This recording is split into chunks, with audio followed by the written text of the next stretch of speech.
ರಾಜ್ಯದ ಮತ್ತು ಜಿಲ್ಲೆಯ ಮಹಿಳಾ ಪದಾಧಿಕಾರಿಗಳೇ, ಪ್ರಾಸ್ತಾವಿಕವಾಗಿ ಮಾತಾಡಿರುವಂಥ ಪ್ರಧಾನ ಕಾರ್ಯದರ್ಶಿಗಳು ಸಭೆಯ ಉದ್ದೇಶವನ್ನು ತಮ್ಮ ಗಮನಕ್ಕೆ ತಂದಿದ್ದಾರೆ. ಎಲ್ಲ ಸಂದರ್ಭದಲ್ಲಿ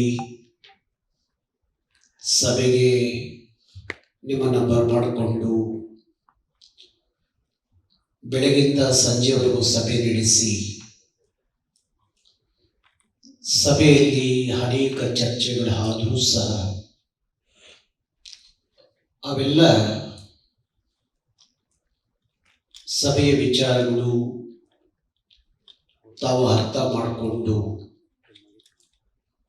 ಸಂಘಟನಾತ್ಮಕವಾಗಿ ಮತ್ತು ರಾಜ್ಯದ ಸಮಸ್ಯೆಗಳನ್ನು ಕುರಿತು ನಮ್ಮ ಜವಾಬ್ದಾರಿ ಏನು ಅನ್ನೋ ಅರಿವು ಸಭೆಗೆ ಬಂದಂಥವರೆಲ್ಲರಿಗೂ ಸಹ ಅದು ಪ್ರಾಮಾಣಿಕವಾಗಿ ಇರಬೇಕಾಗತ್ತೆ. ಕರ್ನಾಟಕ ರಕ್ಷಣಾ ವೇದಿಕೆ ಎಲ್ಲರಿಗೂ ಬೇಕು, ಎಲ್ಲರಿಗೂ ಕರ್ನಾಟಕ ರಕ್ಷಣಾ ವೇದಿಕೆ ಬೇಕು. ಆದರೆ ಕರ್ನಾಟಕ ರಕ್ಷಣಾ ವೇದಿಕೆಯ ಆಗು ಹೋಗುಗಳನ್ನು ಎಷ್ಟು ಮಟ್ಟಿಗೆ ತಾವೆಲ್ಲ ಪ್ರಾಮಾಣಿಕವಾಗಿ ತಗೋತೀರಿ ಅನ್ನೋದು ಭಾರಿ ಮುಖ್ಯ. ಆದಾಗ ಮತ್ತೆ ಇಂಥದೊಂದು ಸಭೆಯಲ್ಲಿ ಒಂದಷ್ಟು ವಿಚಾರಗಳು, ಸಮಸ್ಯೆಗಳ ಕುರಿತಾದಂಥ ಚರ್ಚೆ, ನೀವು ಸಭೆಗೆ ಕೊಡುವ ನಿಮ್ಮ ಅಭಿಪ್ರಾಯಗಳು ಅದರಂತೆ ನಡ್ಕೊಳ್ಳದೆ ಇದ್ದಾಗ ಇಂಥ ಸಭೆಗಳನ್ನು ಮಾಡೋದು, ಕರೆಯೋದು, ನಿಮ್ಮ ಜೊತೆಯಲ್ಲಿ ಮಾತಾಡಿಸೋದು ಅದು ವ್ಯರ್ಥವೇನೋ ಅಂತೇಳಿ ನನಗನ್ಸುತ್ತೆ. ಇಂಥದೊಂದು ಚೌಕಟ್ಟಲ್ಲಿ ಸಣ್ಣಿರಪ್ಪ ಹೇಳಿದ ಹಾಗೆ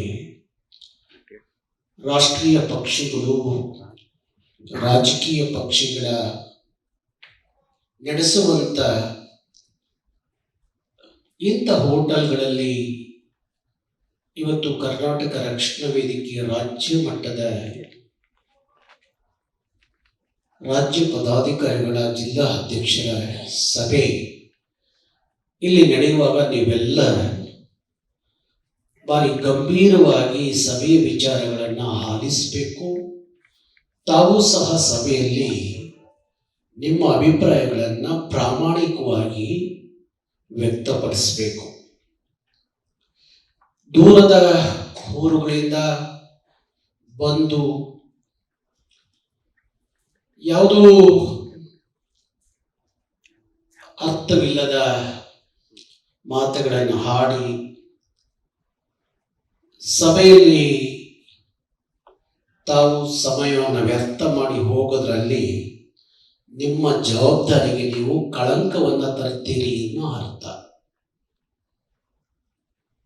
ಬರೀ ಜವಾಬ್ದಾರಿಯುತವಾದಂಥ ಇಲ್ಲಿ ನೋಡ್ತಾ ಇದ್ದೀವಿ ನಾವು, ಎರಡು ಸಾಲುಗಳ ಎರಡು ಬದಿಯಲ್ಲಿ ರಾಜ್ಯ ಪದಾಧಿಕಾರಿಗಳು ಕೂತಿದ್ದೀರಿ. ಮೊದಲು ನೀವು ಇವತ್ತು ಮಾತಾಡುವಾಗ ಎಷ್ಟರ ಮಟ್ಟಿಗೆ ನೀವು ತಗೊಂಡಿರುವಂಥ ಜವಾಬ್ದಾರಿಯನ್ನ ತಾವು ನಿಭಾಯಿಸ್ತಾ ಇದ್ದೀರಿ ಅನ್ನೋದನ್ನ ನಿಮ್ಮಿಂದ ಇವತ್ತು ವ್ಯಕ್ತವಾದರೆ ಅದಕ್ಕೆ ಉತ್ತರವಾಗಿ ನಾನೇನು ಹೇಳಬೇಕು ಅನ್ನೋ ತೀರ್ಮಾನವನ್ನ ನಾನು ಇಲ್ಲಿ ಸಭೆಯಲ್ಲಿ ಮಾಡುತ್ತೇನೆ.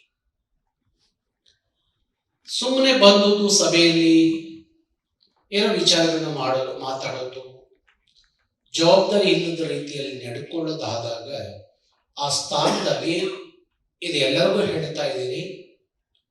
ಈಗ ಇಲ್ಲಿ ನೋಡಿ, ಎರಡು ಬದಿಯಲ್ಲಿ ಕೂತಿರುವಂತ ರಾಜ್ಯ ಪದಾಧಿಕಾರಿಗಳು, ನಮ್ಮ ಅಂಕಿಅಂಶದ ಪ್ರಕಾರ ಸುಮಾರು 50 ಜನ ರಾಜ್ಯ ಪದಾಧಿಕಾರಿಗಳು ಇದ್ದೀರಿ.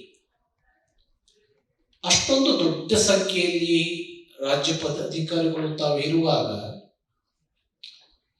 ಒಂದು ರಾಜ್ಯ ಸಮಿತಿಯ ಸಭೆ ಮಾಡುವಾಗ ಆ ರಾಜ್ಯ ಸಮಿತಿ ತಗೊಳ್ಳುವಂತ ತೀರ್ಮಾನಗಳ ಜೊತೆಯಲ್ಲಿ ಎಷ್ಟು ಜನ ನಿನ್ನೆಯಿಂದ ನಿಂತ್ಕೊಂಡು ಏನು ಆಗಿದೆ, ಏನು ಮಾಡ್ತಾ ಇದ್ದಾರೆ, ಏನು ಈ ಸಭೆಯ ಉದ್ದೇಶ ತಿಳ್ಕೊಳ್ಳುವಂತ ಎಷ್ಟು ಜನ ಪ್ರಯತ್ನ ಮಾಡ್ತೀರಿ? ಎಷ್ಟು ಜನ ಜವಾಬ್ದಾರಿಯನ್ನು ಹೊತ್ತು ಕೆಲಸ ಮಾಡ್ತೀರಿ? ಎಷ್ಟು ಜನ ಮಾತಾಡಿದ ತಕ್ಕನಾಗಿ ನಡ್ಕೋತೀರಿ?